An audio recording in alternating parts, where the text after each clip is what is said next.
शंकर का शिवलिंग तुम्हारे घर के अंदर है, तुम अगर बाहर 1 महीना, 4 महीना, 6 महीने के लिए चले भी गई हो तो चले जाओ, घर में अगर शंकर का शिवलिंग है, तुम सोचोगे उस पर जल नहीं चढ़ा तो पाप करेंगे, अगर मैंने पानी नहीं चढ़ाया तो शंकर जी श्राप देंगे, मैंने शंकर जी को अगर फूल नहीं चढ़ाया शंकर जी क्रोध करेंगे, मैंने शंकर जी को बेलपत्री नहीं चढ़ाई तो वो गुस्सा करेंगे। नहीं, शिव महापुराण की कथा कहती है तुम्हारे घर के अंदर अगर शंकर का शिवलिंग है, तुम कहीं पर भी चले गए, 6 महीना, 4 महीना, 15 दिन, 20 दिन, 1 महीना, कहीं पर भी चले गए, शंकर का शिवलिंग है तो 1 बेलपत्री चढ़ाकर, 1 चावल का दाना चढ़ाकर तुम्हारी मर्जी पड़े जहां चले जाओ, और 6 महीने क्या 12 साल बाद भी अगर तुम वापिस आओगे तो शंकर कभी तुम्हें पाप नहीं देगा, कभी श्राप नहीं देगा, शंकर शंकर ही रहेगा। शिव जी का सबसे बड़ा त्योहार अगर कोई होता है तो वो एक त्योहार होता है, सावन के महीने की शंकर की चढ़ाई गई 1 लोटा जल, 1 कावड़, शंकर का त्योहार माना जाता है। त्योहार दिल से प्रार्थना करो, विनय करो, निवेदन। कई लोग कहते हैं गुरुजी हम घर से पानी भर के लेके जाते हैं। अब किसी ने कहा गुरुजी घर से पानी लेकर जाते हैं, मटके का पानी है, नल कभी कभी नहीं आता, कभी कभी लाइट नहीं रहती तो बोरिंग से नहीं भराता, हमारे घर में रखा हुआ पानी तो बासी हो गया। थोड़ा ध्यान देना, पानी तो बासी हो गया। शास्त्र कह रहा है, शिव चरित्र कह रहा है, भगवान शंकर की कथा कह रही है, वायु, अग्नि, जल, पृथ्वी, आकाश कभी बासी नहीं होता, वो हमेशा ताजा की ताजा ही रहे। हमारे यहाँ बहुत सुंदर कहा है शिव महापुराण में, प्रदोष व्रत कथा के अंतर्गत, प्रदोष काल में किया गया पुण्य, दान, सत्कर्म, भजन, 1 लोटा पानी का भी 7 भाग हमारे भाग्य में। कितना सुंदर लिखा है। जिस व्यक्ति के रीढ़ की हड्डी में परेशानी हो या रीढ़ की हड्डी तकलीफ दे रही हो, पीठ का भाग तकलीफ दे रहा हो, डॉक्टर बोल रहे हो गुर्जा खसक गया, या कोई क्रम, मान लो कोई मस्तिष्क से जुड़ी बीमारी हो, ट्यूमर हो गया हो, कोई कुछ हो गया हो, गांठ पड़ गई हो मस्तिष्क के अंतर्गत, तो शिव महापुराण की कथा कहती है प्रदोष के दिन, जिस दिन मंगलवार की भौम प्रदोष का दिन हो महाराज, प्रदोष काल में, प्रदोष के दिन शंकर भगवान को बीले का गुर्दा, जो बीला होता बील फल का अंदर का गुर्दा भाग शंकर के शिवलिंग पर प्रदोष काल में मल दिया जाए। मलने के बाद थोड़ी देर बाद उसको उठा लिया जाए, शिव जी का अभिषेक, पूजन, स्नान करा दिया जाए, पूजन स्नान आदि सब। शिव महापुराण की कथा कहती है त्रिवेणी का पौधा घर में नहीं लगाया जाए। कई लोग इतने चतुर होते हैं कि घर में ही त्रिवेणी लगा लेते हैं, एक ही गमले में आंवला लगा लिया, पीपल लगा लिया, बड़ लगा लिया। तो ये त्रिवेणी का जो पौधा होता है ये बाहर होना चाहिए, घर के अंदर नहीं होना चाहिए। हाँ, आंवले का पेड़ आप अलग से लगा लो, चल जाएगा। पीपल का पौधा छोटा लगाओगे, थोड़ा समय तक, जब तक पीपल बड़ा ना हो, तुम्हारे सिर पर छाया नहीं हो, तब तक तो आप घर के अंदर लगा सकते हो। पर पीपल बड़ा हो जाए और उसकी छाया आपके सिर पर आने लगे तो उस पीपल को घर में नहीं रखना, उसको बाहर लगाना। आंवले का पौधा आपको बड़ का पौधा छोटा हो, उसकी छाया ना पड़े, तब तक आप पूजन के लिए लगा लो, मना नहीं है। पर बाद में जब छाया सिर पे आने लगे तो बड़ को भी आपको बाहर लगाना पड़ेगा। केवल आंवले का पौधा ऐसा होता है जो घर के अंदर आप लगा सकते हैं। शमी का पौधा घर में लगा सकते, पर शमी का पौधा भी जब बड़प्पन में आ जाए, बड़ा हो जाए, तब उसको भी हटाना पड़ेगा। शंकर भगवान को जो बेलपत्र चढ़ती है, शमी पत्र चढ़ता है, उसमें बेलपत्र का जो पौधा है वो परमानेंट कितना भी बड़ा हो जाए वो सुख देगा, पर शमी का पौधा भी ज्यादा बड़ा होगा तो वो आपको हटाना पड़ेगा, ले जाकर लगाना पड़ेगा। छोटा है चलो, पर निवेदन है कि बड़, पीपल और आंवले की त्रिवेणी आप गमले के अंदर ना बना। आप गमले के अंदर, कई माताओं की आदत है त्रिवेणी कहाँ पूजने जाएंगे, त्रिवेणी पे कहाँ दिया लगाने जाएंगे, तो गमले में त्रिवेणी बना लो, बड़ का पौधा भी लगा लो उसी के अंदर, उसी में आंवले का, उसी में पीपल। वो शिव महापुराण वर्णन नहीं करती, त्रिवेणी घर में,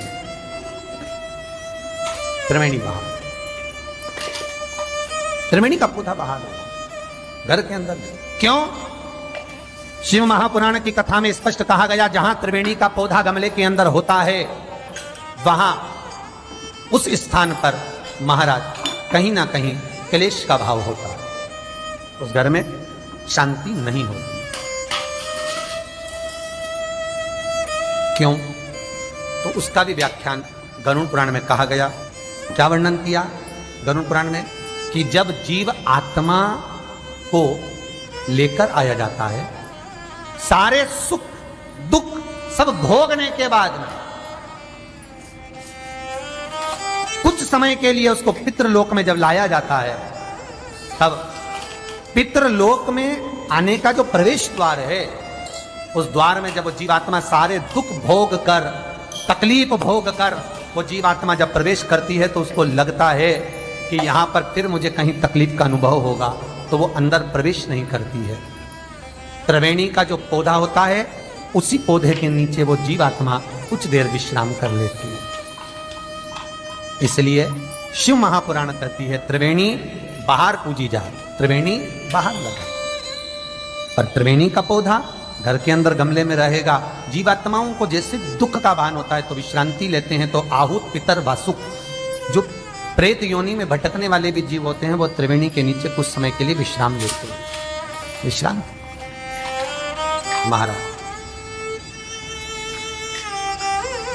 विश्राम। तो शिव महापुराण में और गणेश पुराण के अंदर एक बहुत सुंदर प्रसंग, गणेश पुराण में जैसे दुर्वा का प्रसंग कहा गया है, कल उस प्रसंग को थोड़ा वर्णन करेंगे गणेश पुराण के, कि कौन सी दुर्वा किस चीज के लिए लाभदायक है। तो गणेश पुराण में शमी के जो पत्ते का वर्णन करा गया, तो उसमें स्पष्ट कहा गणेश पुराण में कि यदि एक लोटा पानी, एक कलश जल, उसमें चंदन घोलकर अक्षत के 5 दाने और पीपल के 2 पत्ते उसमें डालकर शमी के पेड़ के ऊपर उस जल को समर्पित कर कर आप अपनी कामना बोलकर जिस कार्य के लिए जाते हैं, वो कार्य मात्र 3 दिन में सफल हो जाता है। मात्र 3 दिन लगे। गणेश पुराण।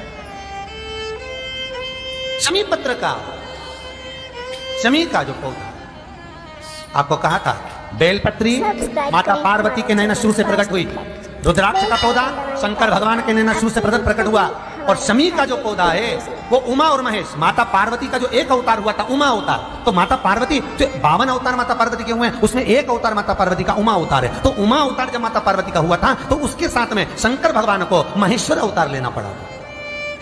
महेश्वर अवतार भगवान शंकर ने लिया। तो उमा और महेश्वर का जब मिलन हुआ था, उस मिलन के दृष्टिकोण से, उस मिलन की दृष्टि से शमी का पौधा उत्पन्न हुआ।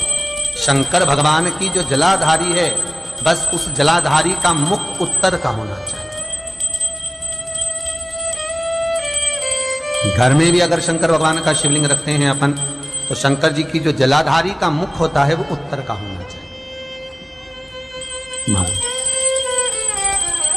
उत्तर।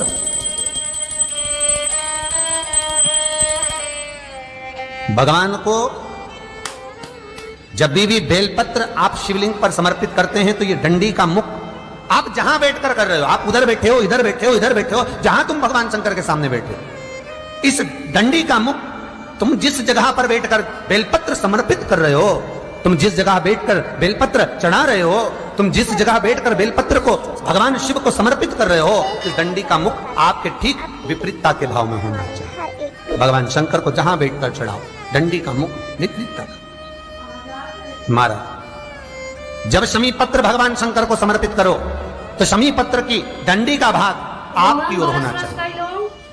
बेलपत्र की डंडी विपरीत का भाव, और शमी पत्र की डंडी का भाव, शमी पत्र की जो डंडी होती है उसका भाग अपनी ओर होना चाहिए। ये बटकेश्वर महादेव कोई साधारण नहीं है हमारा। अदालत में केस चल रहा हो, प्रशासनिक कोई परेशानी आ रही हो, कोई एग्जाम निकल नहीं रहा हो, कोई केस अदालत में चल रहा है, नहीं निपट रहा, बड़ के पेड़ के नीचे शिवलिंग का निर्माण करिए,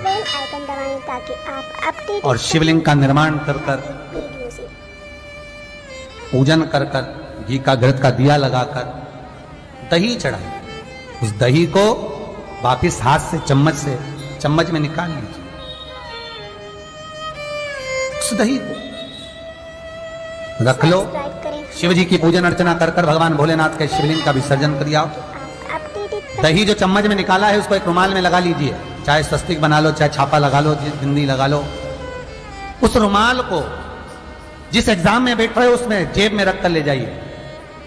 अदालत जा रहे हो तो उसको अपनी जेब में रखकर लेकर जाइए। महाराज, बटकेश्वर महादेव का पूजन, बटकेश्वर महादेव का स्मरण, बटकेश्वर महादेव की आराधना, बटकेश्वर महादेव का नाम जाप, बटकेश्वर महादेव की अर्चना फल देती। बटकेश्वर सुख प्रदान करती है, आपके जीवन का आनंद प्रदान कर देती है, आपके जीवन का आनंद फल देती है। श्री शिवाय नमस्तुभ्यं।